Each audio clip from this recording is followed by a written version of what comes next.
நீங்க என்னெல்லாம் ஃபினான்ஸ் ரிலேட்டடா பண்ணியிருக்கீங்க, நீங்க அதை யோசிச்ச அளவு உங்களால அதை பெர்ஃபெக்ட்டா பண்ண முடிஞ்சிருக்கா அப்படிங்கிறத நீங்களே உங்களை கால்குலேட் பண்ணி பார்க்கணும். அதை எப்படி நம்ம கரெக்டாக தெரிஞ்சுக்கலாம் அப்படின்னா, தென் அதுக்கப்புறம் பார்த்தோம்னா ஃப்ரெண்ட்ஸோட வெளில போகிறதுக்கு ஒரு 1500 ரூபா, தென் அமேசானில் இம்பல்ஸ் பை பண்ணுறதுக்கு ஒரு 1200 ரூபா ரீசனபிளாக தான் இருக்குது. ஓவரால் எக்ஸ்பென்சஸ் எவ்வளோன்னு பார்த்தோம்னா, ஸோ இதெல்லாம் குறைச்சிட்டு இவர் ஒரு 3700 ரூபாய்க்கு ஒரு எஸ்ஐபி மியூச்சுவல் ஃபண்டில் லாங் டேர்முக்காக இன்வெஸ்ட் பண்ணுறாரு அப்படின்னா ஒரு 12% ஒர்க் அவுட் ஆனாலே 10 வருஷத்தில் 8.5 lakhs சேர்க்கலாம். நீங்க முடிஞ்ச எஜுகேஷன் லோன் அவைல் பண்ணிக்கலாம். ஏன்னா இப்போ இருக்கிறத பார்த்தோம் அப்படின்னா பர்சனல் லோனை விடவே இன்ட்ரெஸ்ட் ரேட்டு எஜுகேஷன் லோனுக்கு கம்மியாக தான் இருக்கு. 20 வருஷம் இருக்குன்னு வச்சுப்போம். இப்போ அவங்க 40 வயசுல இருக்காங்க. ஸோ அவங்க ஃபேமிலிக்கு 42,000 ரூபாய் செலவாயிட்டு இருக்கு எக்ஸ்பென்சஸ். ஸோ அப்போ பேசிக் நீட் அப்படின்னு பார்க்கும்போது 42,000 into 12 into 20 பார்த்தோம்னா கட்டுமானத்தின் வலிமை, கட்டிடங்களின் பாதுகாப்பு, ஸ்ரீ துர்கா டிஎம்டி கம்பிகள். DVR Garden Signature Living T நகர் இப்போ திருவள்ளூருக்கு வந்தாச்சு. Near DMart on new bypass road, திருவள்ளூர் நகராட்சிக்குட்பட்டது. பிளாட் 20 லட்சம் முதல். கான்டாக்ட் 9955511814.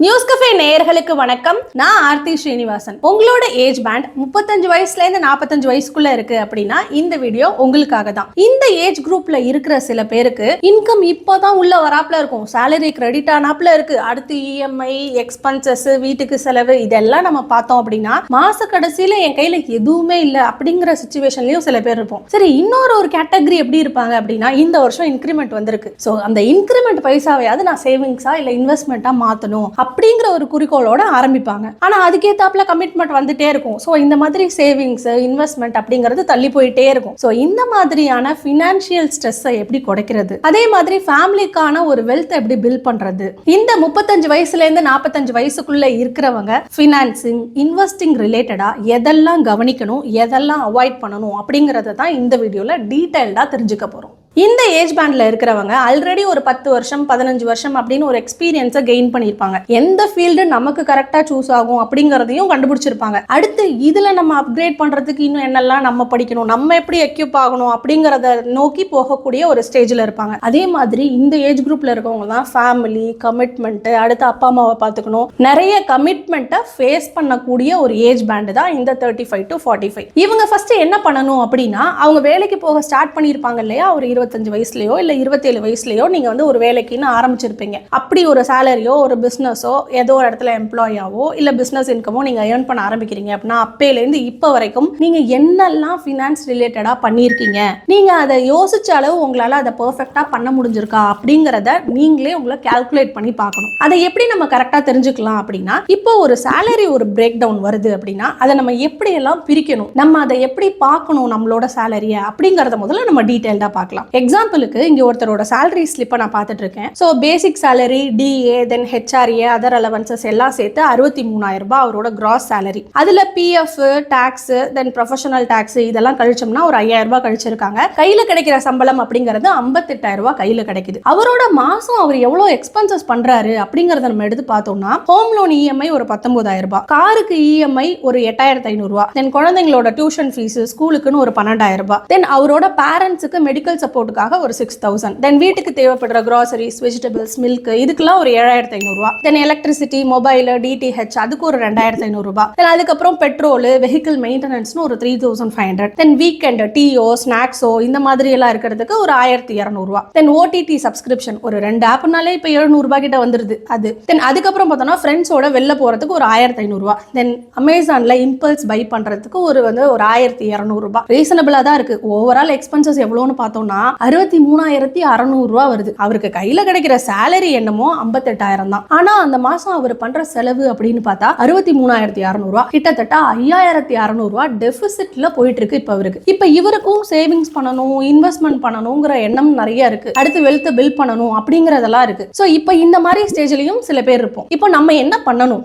என்கிட்ட சொல்றீங்க எனக்கும் பண்ணணும்னு ஆசை, ஆனா கையில எதுவுமே இல்லாம நான் என்ன பண்றது, எக்ஸ்ட்ராவா ஓவர் டிராஃப்ட்ல போயிட்டு இருக்கு அப்படிங்கிற ஸ்டேஜ்ல இருக்கும் அப்படின்னா முதல்ல நம்ம சேலரியை கவனிக்கணும். இதை 3ஆ பிரிக்கணும். என்னென்ன அப்படின்னா, இதை எப்படி நம்ம பிரேக் பண்ணியிருக்கோம் அப்படின்னா, ஃபிக்ஸட் எக்ஸ்பென்சஸ், அதாவது நெகோஷியேட் பண்ணவே முடியாது. எதெல்லாம் அந்த மாதிரி இருக்கு அப்படின்னா, home EMI, car loan EMI, school அவங்க பேரண்ட்ஸ்க்கு கொடுக்கறது, கிராசரிஸ், அப்புறம் பில்ஸ், இதெல்லாம் பார்த்தோம்னா 45,500 ரூபாய். அவரோட இன்கம்ல 78% நம்ம நெகோஷியேட் பண்ண முடியாது. இதுல எந்த மாற்றமும் நம்ம செய்ய முடியாது. கண்டிப்பா பே பண்ணி தான் ஆகணும், இன்வெஸ்ட் பண்ணி தான் ஆகணும். அதுல அடுத்து வேரியபிள் எக்ஸ்பென்சஸ் பார்ப்போம். வேரியபிள் அப்படின்னா என்னன்னா, செமி கண்ட்ரோல்னு சொல்லுவோம். நம்ம கண்ட்ரோல்ல இருக்கக்கூடியது, வேணும்னா பண்ணலாம், இல்லைன்னா குறைச்சிக்கலாம். அதெல்லாம் நம்ம வேரியபிள் எக்ஸ்பென்சஸ்னு சொல்லுவோம். அது இவரோட சேலரி ஸ்லிப் எக்ஸ்பென்சஸை பார்க்கும்போது 17% ஆஃப் இன்கம் வந்து 9,700 ரூபாய். எதுக்கெல்லாம் பார்த்தா petrol, maintenance, tea, weekend spend பண்றது, ஓடிடி சப்ஸ்கிரிப்ஷன், இந்த மாதிரி எல்லாம் இருக்கு. தென் இம்பல்ஸ் பை அப்படிங்கிறது ஒரு 5% தான் பண்றாரு. அது 2,700 ரூபாய் கிட்ட வருது. சோ இந்த மாதிரி இருக்கும்போது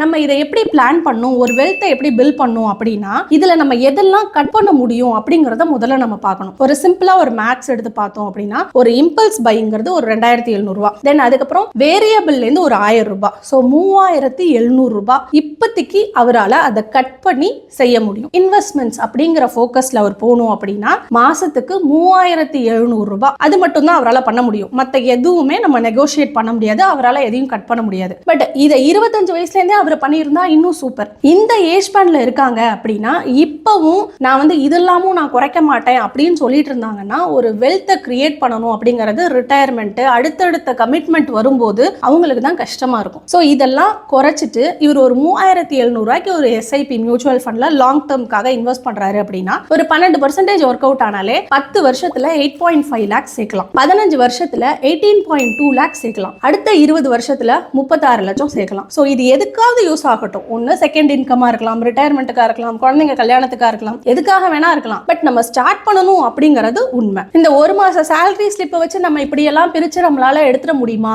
அப்படின்னு கேட்டா, இன்னும் நிறைய வழிகள் இருக்கு. உங்களோட லாஸ்ட் 3 monthsல பேங்க்ல இருந்து என்னெல்லாம் எஸ்எம்எஸ் வந்திருக்கு, ஜிபேல உங்களோட ஹிஸ்டரி என்ன, போன்பேல உங்களோட ஹிஸ்டரி என்ன அப்படிங்கறத எடுங்க. அதாவது யூபிஐல நீங்க பேமெண்ட் பண்ண ஹிஸ்டரி என்ன அப்படிங்கறத எடுங்க. 3 மாசம் பேங்க்ல இருந்து வந்தது எடுங்க. சோ இப்ப அதெல்லாம் கையில வச்சுட்டு ஒரு சிம்பிளா ஒரு 3 கேட்டகரி போடுங்க. பிக்ஸடு, வேரியபிள், இம்பல்ஸ் அப்படின்னு பிரிங்க. பிரிச்சு எந்த அமௌண்ட் எங்க வரும் அப்படிங்கறத பிரிச்சு போடுங்க. பிரிச்சு போட்டுட்டு உங்களுக்கு அந்த இம்பல்ஸ்ல இருந்தோ இல்ல வேரியபிள்ல இருந்தோ அட்லீஸ்ட் ஒரு 1,000 ரூபாயாவது கட் பண்ண முடிஞ்சிச்சு அப்படின்னா அந்த 1,000 ரூபாயை இன்வெஸ்ட்மெண்ட்டா ஸ்டார்ட் பண்ணுங்க. அடுத்து இந்த ஏஜ் பேண்ட்ல இருக்கிறவங்க ப்ரொடெக்ஷன் ஓரியன்டா ஒரு டேர்ம் இன்சூரன்ஸ், ஒரு ஹெல்த் இன்சூரன்ஸ், எமர்ஜென்சி ஃபண்ட் இதெல்லாம் கரெக்டா பண்ணியிருக்காங்களா அப்படிங்கறத செக் பண்ணணும். மேக்ஸிமம் இந்த ஏஜ் பேண்ட்ல இருக்கிறவங்கன்னா இன்சூரன்ஸ் ஆல்ரெடி நான் போட்டிருக்கேன், மெடிக்கல் இன்சூரன்ஸ் இருக்கு அப்படின்னு சொல்லுவாங்க. ஸோ இதையும் நம்ம ஒரு இப்போ எக்ஸாம்பிளோட பார்க்கலாம். இப்போ நமக்கு தெரிஞ்சவர் ஒருத்தர் ஒரு ஃபேக்டரியில சூப்பர்வைசரா ஒர்க் பண்றாரு. அவர் அங்க வேலை பார்த்துட்டு இருக்கும்போது அவருக்கு ஒரு சின்ன ஆக்சிடென்ட் ஆயிடுச்சு. ஸோ ஹாஸ்பிட்டல் ஆகுறாரு. ஸோ இப்போ அவரோட பில்லை பார்த்தோம்னா நமக்கே ஷாக்கிங்கா இருக்கும். இப்போ 7 நாள் வந்து ஐசியூல இருக்கிறாரு. அதுக்கு 2,80,000 ரூபாய். ஒரு சர்ஜரி பண்றாங்க, 1,20,000 ரூபாய். மெடிசின், டெஸ்ட், ரூம் ரெண்ட், நர்சிங்னு எல்லாம் போட்டு டோட்டலா மெடிக்கல் பில் பார்த்தோம் அப்படின்னா 4,80,000 ரூபாய். அவர் ஆல்ரெடி வந்து எடுத்திருந்தாரு ஹெல்த் இன்சூரன்ஸ், ஒரு 2 லட்சம் ரூபாய்க்கு தான் எடுத்திருந்தாரு. தென் குரூப் இன்சூரன்ஸ் அவங்களோட கம்பெனிலயும் இருந்தது, அதுல ஒரு 50,000 ரூபாய் இருந்தது. ஸோ 2,50,000 ரூபாய் அவருக்கு வந்து இன்சூரன்ஸ்ல இருந்து கிடைச்சிருச்சு. மிச்சம் பில்லுன்னு பார்த்தா 2,30,000 ரூபாய். அதுக்கப்புறம் 3 மாசம் அவர் ரெஸ்ட் எடுக்கிறாப்ல ஆயிடுச்சு. ஸோ 3 மாசத்துக்கு அவர் சேலரி அப்படிங்கிறது இல்லாம இருந்தது. தென் அடுத்து அவர் ரெக்கவரி ஆகணும், அதுக்கு பிசியோதெரபி பண்ண சொன்னாங்க. ஸோ இந்த மாதிரி நிறைய எக்ஸ்பென்சஸ் உள்ள போய் டோட்டலா அவங்க கையில இருந்து எவ்வளவு செலவு பண்ணாங்கன்னா கிட்டத்தட்ட 3,50,000 ரூபாய். இன்சூரன்ஸ் கொடுத்தது போக எல்லாம் போக 3,80,000 ரூபாய் கையில இருந்து கொடுத்து அவங்க செலவு பண்ணாங்க. ஸோ இந்த மாதிரி ஹெல்த் இன்சூரன்ஸ் எடுத்திருக்கீங்க அப்படின்னா அதை ரிவ்யூ பண்ணுங்க. நமக்கு சரியான கவரேஜ் இருக்கா அப்படிங்கறத பாருங்க. இல்ல அப்படின்னா ஒரு டாப் அப் ஆவது